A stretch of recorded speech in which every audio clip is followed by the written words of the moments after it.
I saw Demetrius Johnson says, because Jon Jones, the steroid is tied to his name, Yep. he can't be in the GOAT conversation. I don't believe that. I don't believe that he should be considered the greatest of all time. I felt like I moved past it, right? Like, okay, this dude beat me twice, this shit's over. Like, there's nothing I'm gonna do to be the champ because if I can't beat him, nobody else is beaten. Jon Bones Jones. The name alone divides the MMA world. To some, he's the undisputed greatest of all time, the youngest champion in UFC history, the man who ran through legends and barely broke a sweat. To others, he's the biggest fraud the sport has ever seen, a man who cheated, lied, and still got rewarded. Hey, are you still there? I'm here.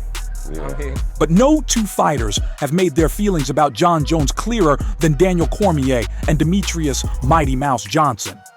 And while on the surface their hatred looks different, underneath it's fueled by the same painful truth. Jon Jones represents everything they despise and everything they could never be. For Daniel Cormier, it's simple. Jon Jones was the man he could never beat. Cormier is the definition of discipline, a former Olympian, a guy who grinded his way through wrestling mats, who rebuilt himself after tragedy, who became a family man, a role model, a double champ. DC was supposed to be the perfect story. Then Jon Jones walked in and ruined it.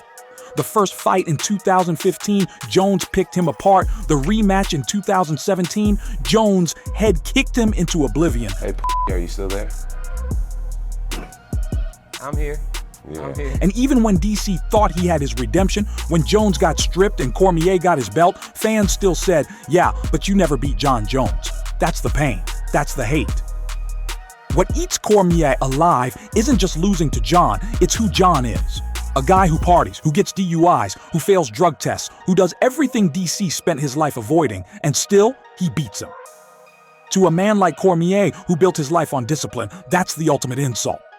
Jones wasn't just his rival. He was the mirror showing DC that no matter how perfect he tried to be, the world would still crown Jon Jones king. Now let's talk about Demetrius Johnson, one of the greatest fighters the sport has ever seen. Skill for skill, he's flawless. He defended his belt 11 times in a row. He was a human highlight reel, suplexing Ray Borg into an armbar mid-air, making legends look like amateurs. And yet, nobody cared. While Jon Jones was making headlines for failed drug tests and arrests, Demetrius Johnson was quietly making history, and the UFC barely promoted him. His pay-per-views bombed. His name wasn't on the billboards. Dana White even threatened to shut down his entire division. Imagine that, being one of the greatest fighters in the world, and your boss is thinking about erasing your legacy with one decision. First of all, when he did his deal, he didn't want pay-per-view. Right. He didn't want pay-per-view, he wanted upfront money, no pay-per-view. He wasn't very confident in his abilities to sell pay-per-views. He has the lowest selling pay-per-view in the history of the UFC in the modern era. Fight somebody that people will actually care about and be interested in, and there you go.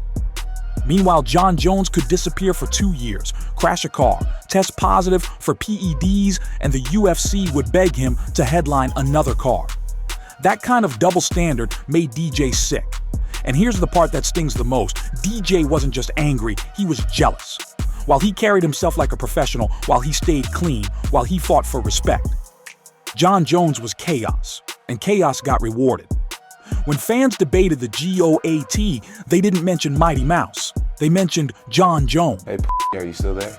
And that eats at a fighter like DJ who knows he fought harder, cleaner, and smarter, but will forever live in Jones's shadow. So why do Cormier and Johnson hate Jon Jones so much? Because Jon Jones is the embodiment of everything they couldn't control. For Cormier, Jon was the nightmare rival, the man who destroyed him inside the cage and humiliated him outside of it. A man who broke every rule DC lived by and still came out on top. For Johnson, Jon was the spotlight thief, the flawed superstar who got headlines for scandals while DJ's greatness went unnoticed. A man who almost lost his division, while Jones was untouchable no matter what he did.